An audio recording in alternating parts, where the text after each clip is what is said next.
Hi there, this is Sam here, and I'll take you through my project. It's about proteins in blood plasma. So let's dig in. So here, the biological question is what are the proteins in blood plasma and what are their uses? Of course, I could not exhaust all the proteins in blood plasma, but I picked specific ones and I am going to tell you what some of their uses are. I will also explain the effects of deficiencies of some of these proteins in blood plasma, and I'm going to suggest ways to regulate levels of protein in the blood.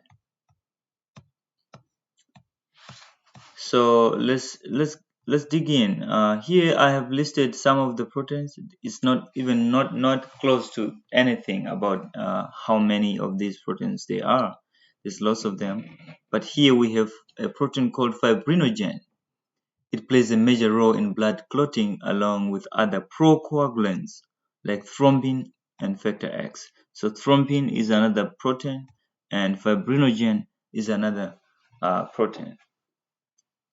So a thrombus is a clotting of the blood. So some of these terms will tell you what they are all about.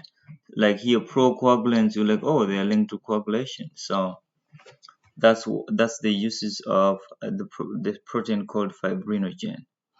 And we have other proteins called immunoglobulins and antibodies in the plasma as well, and they play an important role in the body's defense against pathogens. And pathogens are simply bacteria, viruses, fungi, and parasites. Another reason why this project is good, we learned about bacteria, viruses, and fungi, and we even did the homework about whether or not viruses are living organisms. So I'm not going off track here. Also, maintenance of osmotic pressure. I remember talking about osmotic pressure when we talked about the tonicity of cells. Uh, when we were talking about hypertonicity and all those terms about how much solute and how much solution the cell holds. So we have proteins that are important for the maintenance of osmotic pressure as well. The colloidal osmotic pressure is maintained at around 25 millimeters of mercury by the plasma proteins like albumin synthesized by the liver. So here we see that the protein called albumin is important for maintaining osmotic pressure, and this protein is manufactured by the liver. And in general, nutrition is this is just to generalize. Even when we were young, back in primary school, we would learn about the main nutrients required by the body, and proteins are very, very important for growing and developing new cells. So this is what this is saying here. And also for respiration, oh, of course, we covered respiration in class. There is proteins linked to that. So transportation of respiratory gases, that is carrying oxygen to the various organs and carrying carbon dioxide back to the lungs. So we have hemoglobin here. We have hemoglobin, and it's important in that regard. When it carries oxygen, it forms a temporary compound called oxyhemoglobin, and it just deposits the oxygen to where it is needed, and then it carries the waste product of respiration, which is carbon dioxide. It it, it it carries it back to the lungs and it is exhaled. So that's some of the proteins and some of the uses. These proteins are found in blood plasma. So but what is blood plasma? We're just saying blood plasma, blood plasma. So we have, it is just the liquid portion of blood. So the blood plasma is just the liquid portion of blood. That's like the simplest way of talking about. I mean, I'm sure there's other ways of describing it.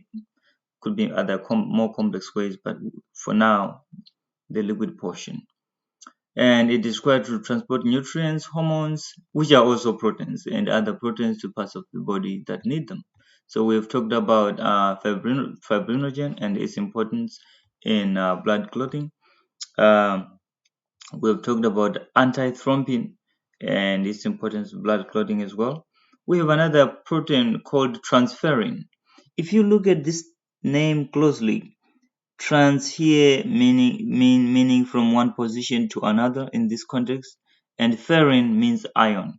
So if you remember, the symbol for ion is Fe because of this ferrin here. So transferrin, it has to be a protein that transports ion. So yes, it transports ion through the blood tissues such as the liver and the spleen. And we've talked about globulins and antibodies and hormones. I remember in class we talked about the hormone insulin, which regulates blood sugar levels. That hormone is a protein. So here, so the deficiency of that hormone insulin causes a condition called hyperglycemia, which simply means high blood sugar levels. So hyper means uh, high, and then gly, we know what it means in biology. It just means there's some sugar there. There's some sugar sugars involved. And now, so we know that plasma proteins contribute to acid-base balance through their buffering action. So a buffer is a solution uh, or a substance, so to speak, which resists changes in pH when small amounts of acid or base are added to it. So some of the proteins have what we call a buffering action. Yep. And we also have the process of synthesis and degradation of proteins in the blood plasma are collectively referred to as plasma turnover. So those processes are collectively referred to as plasma turnover.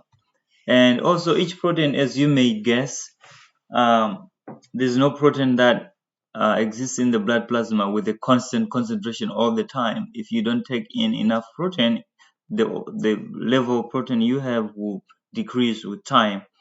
And when one half of the initial concentration of the protein has decreased, the time that it takes for that to happen is called half-life. So here we just have a table here that has proteins and their half-life. So we have albumin, which is 19 days here. So say we took like 0.1 molar albumin to get it to 0.05, it will take 19 days. And to get to one half of that, 0.0025, it will take another 19 days. And to get to 0.000125, it will take another 19 days. So and on and on. So this is what this table is talking about, and some of the proteins we just mentioned. So let's move on. So we so like we mentioned earlier that deficiencies can cause conditions. So a deficiency in the protein fibrinogen in the plasma causes difficulty clotting, which means your wounds may not heal as quickly as you would want them to, and not as nicely because the blood is not clotting. So when blood is not clotting, it means it's like too thin. So thrombin, a deficiency of thrombin causes abnormal blood clots. For example, a condition called deep vein thrombosis, which means the blood can clot where you do not want it to clot. So that is dangerous as well. So we have another, the albumin we talked about. A deficiency of this can cause fluid leak from the blood as well as liver disease. So these are some of the causes. And antithrombin, we talked about that as well, because it also causes abnormal blood clots if it's in lower amounts as well. And it can increase the risk of a condition called pulmonary embolism, which is a clot that ends up in the lungs. That's not good either. Transferrin, a deficiency of transferrin, as you may guess, means that the transfer of iron is going to be limited. So a deficiency of this vital important protein causes symptoms similar to those of anemia because not enough iron is being transferred to where it is needed. So here, there's not many ways of increasing these protein levels other than taking supplements and also a balanced diet. So a balanced diet includes vegetables, meats, vitamins, and all other important factors of nutrition. So a balanced diet is good, not just having coffee. You're not gonna get um, proteins in there. You're just gonna get other things which are not even that important. So let's have a balanced diet. And here as well, I will just conclude, just wrap up. So blood plasma is the liquid portion of blood. We talked about that, and the blood plasma has proteins in it, and fibrinogen is one of the proteins we mentioned. It helps the blood to clot, and we said blood clotting is help for healing wounds. And we also said knowing your dietary needs can help you choose the foods that enriches your blood plasma with the right proteins. So balanced diet. So, and we also said plasma proteins have half-lives, which means their concentration with time decrease in the blood plasma. That also means that they have to be replenished.